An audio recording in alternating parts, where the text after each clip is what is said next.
Ce week-end, Charline Vanhoenacker déserte les ondes de la station France Inter. Une absence qui serait liée à la vive polémique axée sur Guillaume Meurice, l'un des chroniqueurs phares du groupe comme l'ont rapporté nos confrères du Parisien. Pour rappel, l'humoriste avait dernièrement défrayé la chronique suite à sa sortie choc sur le Premier ministre Israël Benyamin Netanyahou.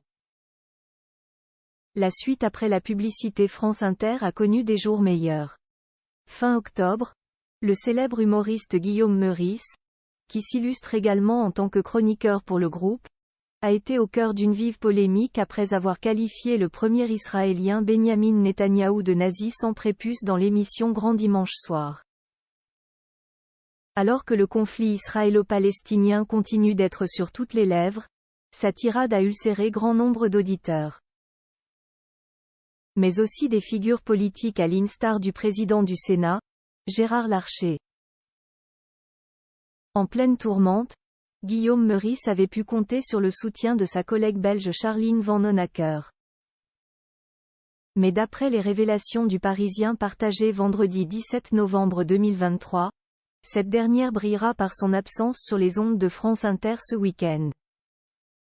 Nous ne sommes malheureusement pas en mesure de proposer l'émission en direct cette semaine car Charline Vanhoenacker a été mise au repos et ne peut être présente, a indiqué la radio à l'AFP. Jai était mise au repos par le médecin, a fait savoir la principale intéressée à nos confrères du Parisien sans livrer d'autres détails.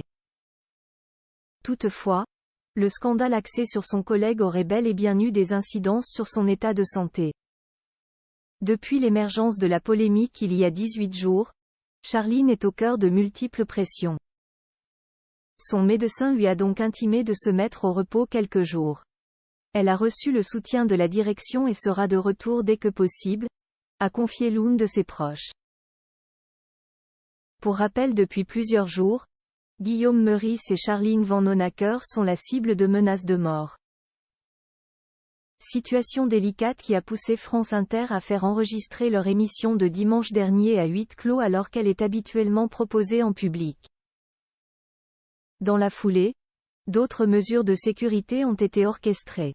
Privée de son animatrice vedette ce samedi et dimanche, la célèbre station a préféré miser sur des rediffusions en l'attente de son retour. La suite après la publicité.